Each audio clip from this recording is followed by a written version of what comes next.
धनबाद में सीपीआई-एम के बैनर तले ग्रामीणों ने दिया एक दिवसीय धरना। आपको बता दें कि धनबाद के रणधीर वर्मा चौक पर भारतीय कम्युनिस्ट पार्टी मार्क्सवादी सीपीआई-एम के नेतृत्व में सैकड़ों ग्रामीणों ने एक दिवसीय धरना दिया। धरने में शामिल स्थानीय सीपीआई-एम नेताओं ने कहा कि ग्रामीणों की 9 सूत्री मांग पत्र धनबाद के उपायुक्त को सौंपा गया है। इसमें प्रमुख मांगे शामिल है भू धसान प्रभावित क्षेत्रों में रहने वाले लोगों को तत्काल पुनर्वास की व्यवस्था, कुजामा एटी देवप्रभा द्वारा हैवी ब्लास्टिंग के कारण घरों में आ रही दरारों की समस्या का समाधान और गोलकडी डीपू घोड़ा में रहने वाले लोगों को करमाटांड में बसाने की मांग। आसपास के प्रभावित क्षेत्रों के निवासियों के लिए JRDA के तहत बसाने की मांग की गई। इसके अलावा कुजामा और लोधना के लोगों का सड़क और पानी कनेक्शन काटे जाने का विरोध करते हुए स्थानीय निवासियों को तत्काल पानी और सड़क की सुविधाएं देने की भी मांग की गई।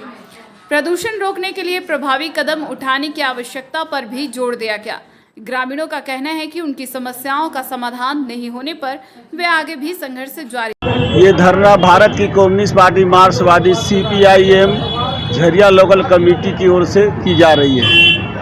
आपको जानकारी होना चाहिए, खासकर पूरे धनबाद जिले झरिया कोलफील्ड की आम जनता को ये जानकारी है कि वृंदा करात ने झरिया कोलफील्ड के अग्नि भूधसान के सवाल पर पार्लियामेंट के अंदर भी बात रखी और कई बार जो है झरिया में आकर के आम लोगों को भी जो है जागरूक करने का काम किया गया। अभी फ़िलहाल जो है एरिया 10 में जो इलाका सबसे खतरनाक हो चुका है वो इलाका कुजामा, उसके बाद दीपू धौड़ा, उसके साथ साथ जो है मोहरी बांध से लेके कुजामा रोड को जो एक रोड झारखंड सरकार का रोड था उसको काट दिया गया।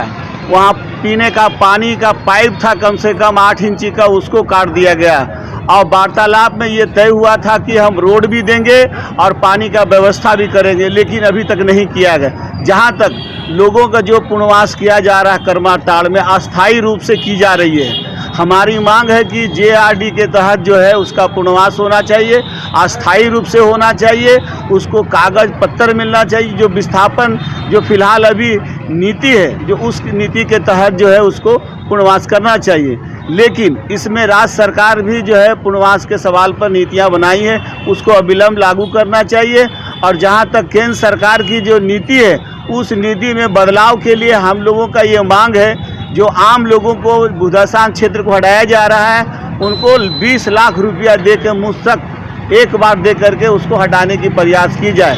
अन्यथा ये तो झरिया लोकल कमेटी अभी एक से की ओर से जो है लोगों को ये ध्यान आकृष्ट करना चाहते हैं कि सीपीआई-एम पिछले दिन भी आम जनता आम संगठनों को लेकर लड़ा था और आने वाले दिन में सीपीआई-एम फिर ये सिर्फ एरिया 10 का सवाल नहीं है बल्कि पूरे झरिया कोलफील्ड का सवाल है। इस लड़ाई को हम लोग आगे बढ़ेंगे। देख लीजिए, हम लोग झरिया क्षेत्र का तमाम गरीब गुरिया लोग भारत की कम्युनिस्ट पार्टी मार्क्सवादी आतुर हो गए।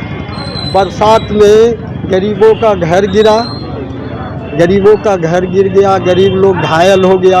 अभी हम मांग करने आए हैं उपायुक्त महोदय से कि हमारा आग और भूधसान क्षेत्र में रह रहे हैं, कम से कम उनसे आग्रह करेंगे कि वो हमारा क्षेत्र को विजिट करें। जैसा कि अभी पिछले दिनों इन लोगों का आउटसोर्सिंग चल रहा है, हैवी ब्लास्टिंग से हमारा गरीब लोग, माँ बहन, मजदूर सबको चोट लग जाता है। वो अपने पैसा, उसको खाने पीने का जुगाड़ नहीं है, अपना पैसा से इलाज कराता है। हम यही मांग को लेकर के आज भारत की कम्युनिस्ट पार्टी मार्क्सवादी झरिया क्षेत्र के तमाम लोग आ करके उपायुक्त महोदय से आग्रह करने आए हैं कि आप कम से कम BCCL का वहाँ लोधना एरिया का GM उनको कहिए या और सरकार का नुमाइंदे लोगों को भेजिए।